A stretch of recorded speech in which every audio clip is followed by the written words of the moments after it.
Kia ora, I'm Sharon Brett-Kelly. Today on The Detail, in 2 years, 6 months and 19 days, less than 5% of our population will be smokers. At least that's the goal of Smokefree Aotearoa 2025. We've got the attention of the world already with this. From New Zealand, a plan for the whole country to bud out. Lawmakers have passed one of the world's strictest smoking laws. There is no good reason to allow a product to be sold that kills half the people that use it. They have stated the goal of making New Zealand smoke-free by 2025. Smoke-free action plan may be the boldest in the world. But with alarming numbers of young people getting hooked on nicotine-filled vapes, can we be a world leader at that too? I think it's a really important goal that we should be looking at. I mean, we've introduced a smoke-free generation, but there's no reason why we couldn't be thinking about creating a nicotine-free generation. We look at the latest moves to curb youth vaping. Cotton candy and strawberry jelly donut flavoured vapes are too sweet for the government. New vape stores will be banned from setting up within 300 metres of schools or marae. There's a crackdown on disposable vapes, also known as single-use vapes. And why some experts are playing the whole thing down. Kind of a different category, I would suggest, from a product that kills more than half the people who ultimately don't quit using it, which is what we have with tobacco. First, let's look at the government's radical smoke-free plan. Anaru Wā and Janet Hook are co-directors of Aspire Aotearoa, the research centre for a tobacco-free New Zealand. In terms of smoke-free 2025, it's probably not going to be quite there by 2025, but we'll be darn close by that time. So I wouldn't get too hung up on it. I think we've had some huge, gains in terms of working towards the goal, which is dropping below 5% for all populations in Aotearoa. And what is it that makes us a world leader in this? Well, there's a few things. We've really changed the playbook, looking at things like very low nicotine cigarettes. New laws will mean only smoked tobacco products containing very low levels of nicotine can be sold. And reduced retail. A significant reduction in the number of shops that can sell them. Smoke-free generation. We want to make sure young people never start smoking by making it an offence to sell or supply tobacco products to those aged 14 when the law comes into effect. We've also seen huge disparities between Māori and non-Māori smoking, and those disparities, while the rates have been closing, the disparities have kind of continued. And I guess that's where that led to some of our leaders back in the mid-2000s saying, well, this is enough, we need to change the game, and the game is getting rid of smoked tobacco. And so that's what's been advocated among Māori. So I think that's one thing, is it's been initially led by Indigenous peoples. We need to change the norms around smoking in parts of our community. Māori leadership will be absolutely crucial to our success. What are the smoking rates among Māori at the moment? I think it's around 25% for Māori women, I think. 25%? Yeah. It's substantially higher than among other population groups. That's going to be a big drop then. I mean, if we're aiming for less than 5% in 2.5 years? It'll be a huge drop. When we looked at it in some of our modelling research that colleagues over in Australia did, and we were sort of involved with it, found that the drop in terms of the improvement in health equity or causes of mortality, the contribution that's reduction in smoking is going to be huge for Māori women in terms of it's going to make a real difference to health inequities in the future. Encouraging this group to vape so that they get off the smokes, is that a big factor in this? Well, I think vaping is a good option for people who have tried approved treatments to quit smoking and haven't found that they have worked for them. And we know from the evidence that we have so far that vaping reduces the risks that people would face if they were to continue smoking, which is not to say that it's risk-free. I guess the thing is we've got to keep in mind too is some of those people might entirely quit otherwise, and they might end up on vaping and be addicted to nicotine lifelong. And that's perhaps something we might want to think about, in the medium term, because it's certainly going to have a cost and impact on them. What we've seen, I think, and correct me if I'm wrong, Janet, but as smoking has dropped dramatically in New Zealand, vaping numbers have soared Yes, that's right. So we've actually now found ourselves in a situation where more young people are using nicotine products than in the past. So the Ministry of Health data, for example, showed that in 2017, 2018, about just over 100,000 people aged over 15 vaped every day. And by the latest data, that's 21, 22, that number had more than trebled to nearly 350,000. And you have looked at a lot of studies when it's come to vaping. I've seen the stuff that you've put out, your research. I mean, the New Zealand Health Survey, the ASH Survey, Youth 2000 Survey, Asthma Foundation, it goes on. You've both been studying this for years. You've watched these vaping levels rise. Yeah, we have, and noted some concerns along the way. So it's very disappointing to be in a situation that we find ourselves in now, where vaping prevalence among young people is very high. So the work that I've undertaken has tried to dig a little bit below those survey estimates, and we've undertaken in-depth interviews with young people who vape, as well as young people who don't. And we've tried to probe some of the factors. And what are they telling you, Janet? Well, I guess when it comes to taking up vaping, curiosity is certainly a key factor, particularly the interest in the vaping flavours that are available. This one comes in salted caramel popcorn. Vapes are very easy for them to access, and many of them will share vapes. What started me off was because my friends were vaping, and I had a turn and I liked the cloud that came out of my mouth, so I just carried on vaping. It enables them to sample different flavours, to try different devices. Nearly all young people who we've talked to, they will use nicotine in their vapes, and that gives them physical sensations like head spins.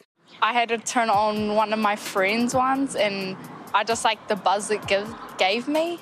Vaping can be a way to address social anxiety.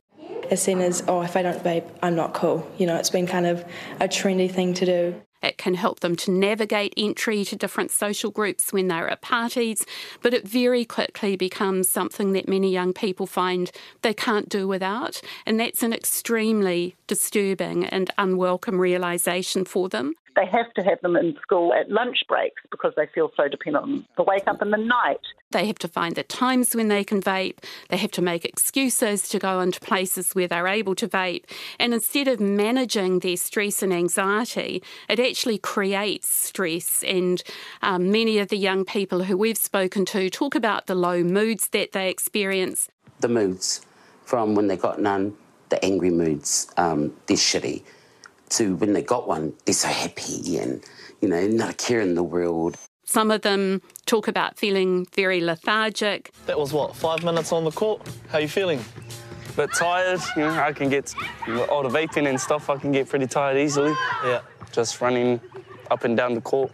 Some of them have talked about giving up activities like sports that they once enjoyed. These feelings, that's all related to the nicotine addiction. Yes, that's right. Many of the vapes that young people report using have got high concentrations of nicotine in the e-liquid. So this process of becoming dependent can occur very rapidly, far more rapidly than any of them ever anticipated might happen. In fact, most of them don't expect to become dependent at all, of course. Anaru, am I right in reading the graphs correctly that you've put out in your research that young Māori women are the biggest vaping group, around 25%? That's what the latest Year 10 surveys are telling us. I guess it's a similar trajectory to smoking, and so hugely concerning. And I'd like to pick up the point that Janet left off on too, is it's these products are really designed to catch you in a sense. Like you might try them in a social situation, but they don't carry all the the smoke that you got to cut through if you're trying to get into or if you're trying cigarettes. The flavors are really appealing, and the devices themselves are discreet, much more so than they have been in the past. So it's just easy to become addicted really quickly. And so when I was trying to encourage young people not to start smoking, you'd have, we thought we had a couple of years to try and discourage them off the pathway, but it's just so soon, it's so quick that I just don't think these campaigns discouraging young people to taking up vaping are going to be as effective as they used to be, because it just happens so quickly and it's so insidious. Within a matter of years. Months, I think. Months. With vapes is my Or days. True. Days. I mean, really, we're talking about young people who can start using socially at a party over a weekend, and within a couple of weeks they find themselves dependent on nicotine. Why is it that the young Māori women are taking it up so much more than other groups, though? Well, that's a really important question. We're trying to understand. My thinking is, and we often think about some of the health-related behaviours in terms of underlying socioeconomic causes, and then behind that might be some of the isms we get into society like racism or sexism and all those sorts of things. So perhaps with young Māori women, it's a way that they are coping with a lot of these things that they face in broader society. Māori men are about 4 or 5%. It's similar to cigarettes. So I think that's what's playing out. One of the things with another colleague of ours, she's been doing research around risk-taking amongst young people in general, and we've seen worldwide trends in less alcohol use, less drug use, less unsafe sex, and those sorts of things. But vaping's kind of bucking that trend to a large degree. We've got this group of people who haven't taken a lot of risks compared with the previous generation, and yet with something like this, they're grabbing hold of it. I think we need to remember that young people have had these products marketed very heavily to them as well. I believe it's made for kids. These are 8,000 different flavours, I think, 400 different devices of vapes. There was a period of more than 2 years where vape product marketing was unregulated. So we saw it in dance parties and music events and rock festivals. When a brand becomes integrated into aspirational activities that young people enjoy, it becomes very easy to facilitate uptake, particularly when there were booths there where young people could try the devices. We saw lots of marketing that presented these devices as lifestyle accessories, not as smoking transition or switching tools. So I think we need to look also at the environment that young people were in is another core reason why vaping's become so prevalent among this particular population group. Screen after screen of people selling, inverted commas, fruit. Of course, this is just code for fruit-flavoured disposable vapes, some of which contain 6,000 plus puffs on a product. Now, we know that a typical smoker takes only about 8 puffs per cigarette. So just do the maths and you work out how many cigarette equivalents are in a vape product, which can cost as little as $15. These latest government moves and the reaction to it, some say it doesn't go far enough, others say it's just about right. There are probably 4 key measures that they have announced, and I guess the most important of those is that disposable vaping products are going to need removable batteries. And I think that measure was introduced because it was seen as a way to perhaps largely limit or perhaps even get rid of disposable vapes from the market. But we've already seen on some websites that disposable vapes with removable batteries are being promoted. So it looks as though there's going to be a workaround, and a much more sensible and comprehensive measure would have been to say, actually, these products are designed to target young people. We don't believe that's an acceptable thing to do, so they're no longer allowed within the market here in Aotearoa. And I think importantly for people who smoke, a disposable vape actually doesn't have high utility, because people who smoke and who are switching to vaping need a product that they're going to be able to refill and that's going to be able to serve them over a much longer period of time. Some of the others are that there's going to be a small protective perimeter around schools and marae where specialist vape stores won't be able to operate. But of course, it does nothing to address the stores that are already operating. The third measure is about the flavour names. So names like blueberry bubblegum, for example, I believe are going to be labelled more generically as berry. But of course, the real problem is the flavours themselves. And we simply don't need thousands of flavours that we have at the moment to support people who are smoking to try and switch. And the final thing is that the nicotine content is going to be limited.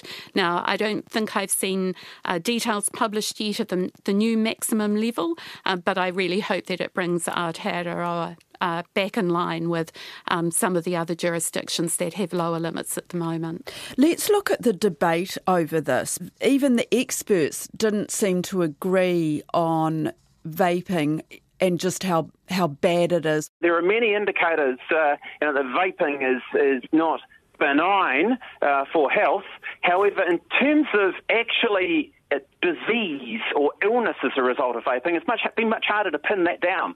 And there is that thing of balancing it, isn't there, between the people who are trying to quit smoking and using them as a legitimate quit tool, and then hooking more young people. So should we have gone as far as Australia's proposal and just have them as prescription only? I think one of the challenges with the prescription only is that it creates a cost barrier for people who really need vapes as an alternative to help them to quit or whatever, but it adds a cost to them. In some cases, that'll be between $40 and $70. So we don't really want to do that. But the balance issue is really important, because I think we're talking about harm, and so from a smoker's perspective, a vape represents reduced harm compared to cigarettes. For someone who's never vaped, it's increased harm, because sucking anything into your lungs is not a good idea. And in fact, we don't truly know the impacts that these are going to have on never smokers for quite some years to come, because it takes a while for that sort of evidence to evolve. The typical vapor who vapes daily, they take about 500 puffs a day, where the average smoker takes only around about 100. And what they're inhaling into their lungs is, of course, nicotine. But most worryingly, I think it's a lot of artificial chemicals, which have got cute sort of names like, mango or coconut. But they are, in fact, just artificial chemicals made in labs. We should stop thinking about vapes as a recreational product. They don't need all these flavours like Janet says. They can be restricted, because people on long-term medicines don't necessarily have to have all the flavours under the earth. They just need to have enough so it's palatable. I think that's the problem, and that's what the industry wants, is for them to be a recreational product, because that's where they'll make their money. So what are you saying, Anaru, that prescription only is probably too harsh for the New Zealand environment, but we need to get rid of all these different flavours? Limiting them to, the bare minimum. That's what's hooking young people, is the flavours. It's like the, the RTDs was what the flavours got young people into drinking alcohols back in the 80s. So it's the same issue, but it's rearing its head under a different product. When we think about a balance, I think we should stop thinking about an either-or choice between either supporting people who smoke to switch to a reduced harm alternative or protecting young people. I actually think that there are a lot of measures that would be win-win measures. And so I've mentioned getting rid of disposable vapes, not going to have a large impact on people who smoke, but potentially a profound impact on reducing vaping among young people. And likewise, I think we need to consider much more how easily accessible vaping products are and get them out of dairies and other generic retailers, because doing that would reduce the visibility these products have to young people. Now, we've done work with dairy owners and they didn't know very much about the products that they were selling. So when you think about someone who's smoking, they come in, they want to get a vape, there are all sorts of questions that they have about how they can make that transition successfully. They need somebody who's got some knowledge of the products that they're selling to be able to provide that advice. So if vape sales were limited to specialist vape outlets where people know the products that they're selling in more detail, those stores are R18. So again, we've got a measure that would reduce the exposure young people have, while at the same time making sure that people who smoke get high quality advice. What happens when vapes are much more difficult to get hold of, or that these young people realise that they need to get off them and they don't have support? I think that's a really important problem. We need very urgently to develop programs that are going to support the many young people who have found that they've become dependent on nicotine, don't know what to do and are desperate to relinquish that dependence. You're right, we don't have those programs at the moment, so developing them ought to be a really high priority. Are you seeing any sign of that? There are certainly examples of programs from the United States, and we've had some people who've developed those programs talk in some of our webinars, but it's not a matter of simply importing something wholesale from one jurisdiction to another. And would they be a combination of, say, counselling and, I don't know, nicotine patches or something like that? That's certainly what some approaches internationally are using, but I believe that there are other approaches that are designed to try and improve young people's resilience, their ability to withstand offers when they're in social settings, to decline vaping, and I guess enhance their efficacy and help them to develop other interests so that dependence on nicotine is not seen as a solution to solving some of the problems that they're encountering. New Zealand is seen as a world leader when it comes to the Smokefree 2025. Can we be a world leader when it comes to tackling vaping? I think it's a really important goal that we should be looking at. I mean, we've introduced a smoke-free generation that's designed very much to protect young people from this incredibly harmful product that we know smoked tobacco to be. But there's no reason why we couldn't be thinking about creating a nicotine-free generation that protects them not only from the nicotine source through smoking, but also through vaping as well. And so I think we need to be putting much more thought into developing those sorts of cohorts so that we're addressing the needs of people who smoke and who need these reduced harm alternatives, but also thinking strategically about the long term and the well-being of our rangatahi. Isn't it just a game of whack-a-mole? Okay, you sort out the smoking and they go to a lesser evil, you might say, with vaping. You sort out the vaping, would it be something else? Perhaps a nastier addiction? I mean, people often present that model, but that seems to be an argument that we shouldn't be doing anything about any kind of problematic substance. And I don't think those of us working in public health would accept that. I think what we need to do is to have much greater monitoring and better information about the sorts of products that young people are using. And then we shouldn't be mucking around for a couple of years before we introduce effective regulation, which is what happened with vaping. So we need better information, more consistent monitoring, and then rapid policy action if we do see these alternative new products evolving.